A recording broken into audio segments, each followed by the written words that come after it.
Bonjour chers internautes, merci de suivre la chaîne YouTube ngory TV, la télévision des éleveurs,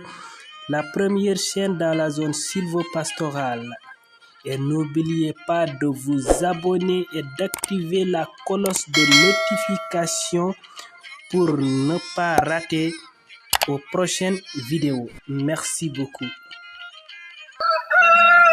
Dungu subungu kono fudungu dum non yo habruku dum adiu dum ko joni ku anakedimi holo ko hesdi hande e yandere majji hande gere kewde ne tenti dere jayunde jimmen hol ngel hene gedel gotel ngel burda teskadi so wonna le pays va faire ses élections tay ko leki to wi ko fo to bo ira dum ko dow de nyar joko ada habranno e wildi journal le soleil son excellence jabutim yewi binodu so dogogol mum jabaka subungoji mbatta jabim hasara nebam kuwi madi mbat kumbida go sayedi namno walfu quotidien walfu yo voxu holoni voxu no wodi madi mbat kalunidi mbadir conseil constitutionnel no saluruni dogogol benno kono saleri ngol mabbe ngol dogogol non so fotani salati e widi tribune un point un tiré pour holdum kalande lawol pawi ay luldibi mbi adunu gasi ha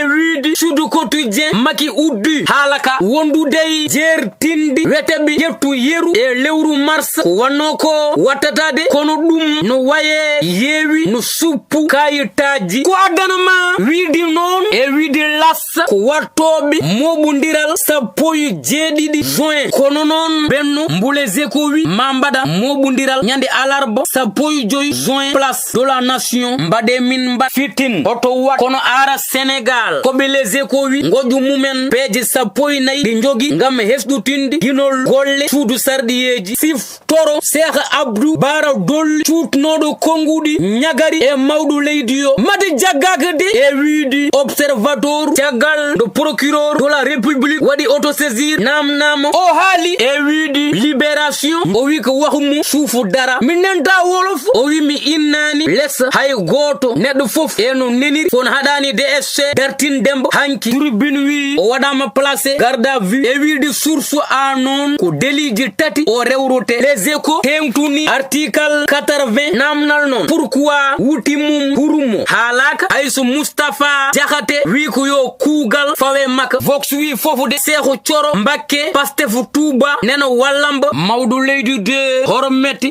wana do woni neddo do kodo woni lamdo do tawtedo tonto pari e widi enquête namnamay potital mum e Poutine ko jabi so céréal localo wada ko produire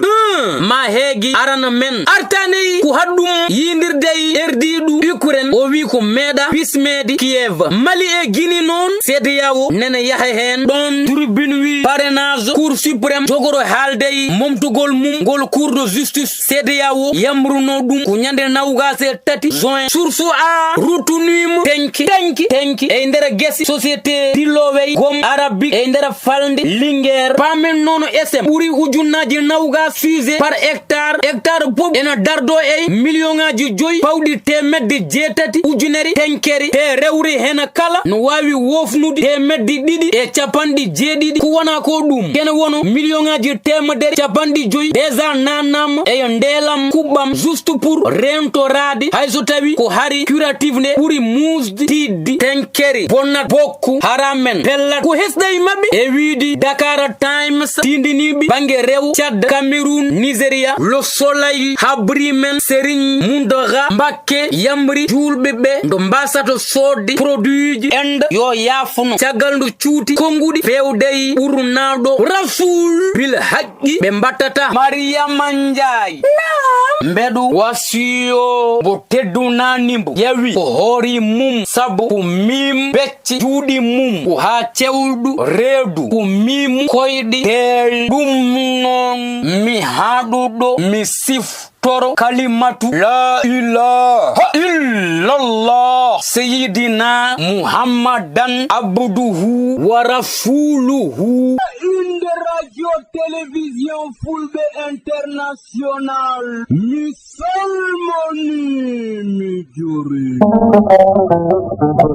Ko docteur Djibi Sow rokato mon odo revue de presse Chaforo médecine traditionnelle ko nendey fibrome kyste diabète tension hernie estomac hémorroïde ndero bowalo mankado ngoragu chatirado besungu kala nyew njetingu dum ma safru dum e balal jomu docteur Djibi Sow no jodi ko kidira zero antenne tigo o sahanon no tawe Mauritanie wonandi jiddu jokundirdi e mum yo noddu 244 92 81 numéro ma jagal 223 70 85 72 47 bandira njehe kellon.